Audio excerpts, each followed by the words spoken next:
এখন তো মার্কেটে অনেক ইলেকট্রিক স্কুটার এসেছে, ইলেকট্রিক বাইক এসেছে। তো অনেকেই বলেন যে ভাই ইলেকট্রিক বাইক নেব নাকি তেলের গাড়ি নেব। বর্তমানে দেশে কিন্তু তেলের একটা ভালো সংকট। এই মুহূর্তে সব থেকে বেশি মজায় আছে যারা ইলেকট্রিক বাইক বা ইলেকট্রিক গাড়ি বা ইলেকট্রিক স্কুটার চালাচ্ছে। এর কারণ হতেছে গিয়ে তারা বাসায় যে চার্জ দিচ্ছে, আবার হচ্ছে গিয়ে তাদের দৈনন্দিন কাজগুলো কমপ্লিট করে আবার বাসায় যে চার্জ দিতে পারতেছে, তাদের কোনো ফুয়েল নেওয়ার আলগা কোনো প্যারা নাই।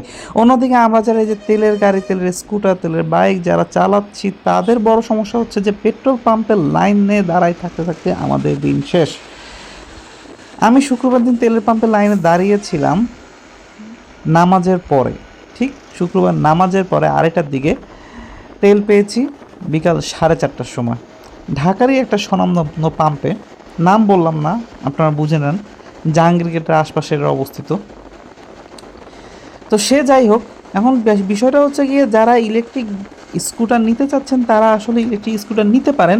ইলেকট্রিক স্কুটার নিলে আসলে আপনার যে খুব একটা সমস্যা হবে এমন কিন্তু না। এই জিনিসটা মেনটেন্যান্স খরচ কিন্তু তুলনামূলক তেলের গাড়ি থেকে কম, কারণ এই জিনিসের ভিতরে তো স্কুটার মানে ইঞ্জিনই নাই। সো আপনার মেনটেন্যান্স আপনি কী করবেনটা কি।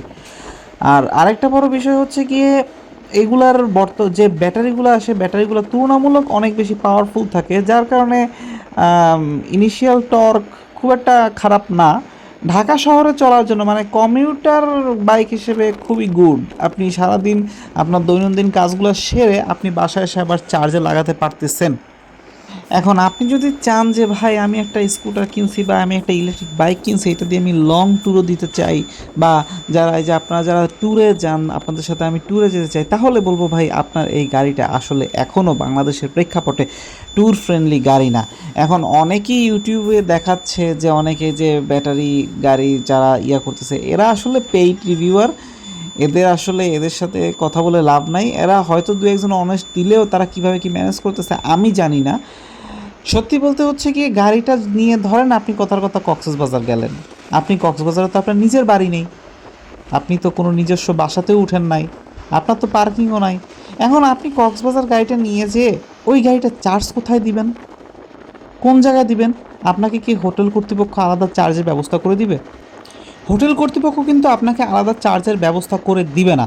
সো আপনার নিজেকেই সেই ব্যবস্থা করে নিতে হবে। এখন আপনি কক্সবাজার চলে যাওয়ার পর যদি গাড়িতে চার্জ নিতে না পারেন, আপনি ঢাকা কীভাবে ব্যাক করবেন?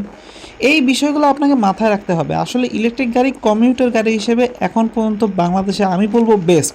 তেলের কোনো প্যারা নাই, বাসায় যাবেন নিজের মতন করে চার্জ দেবেন, কিন্তু লং ট্যুরের জন্য ইলেকট্রিক গাড়ি এখনও সাস্টেনেবল না।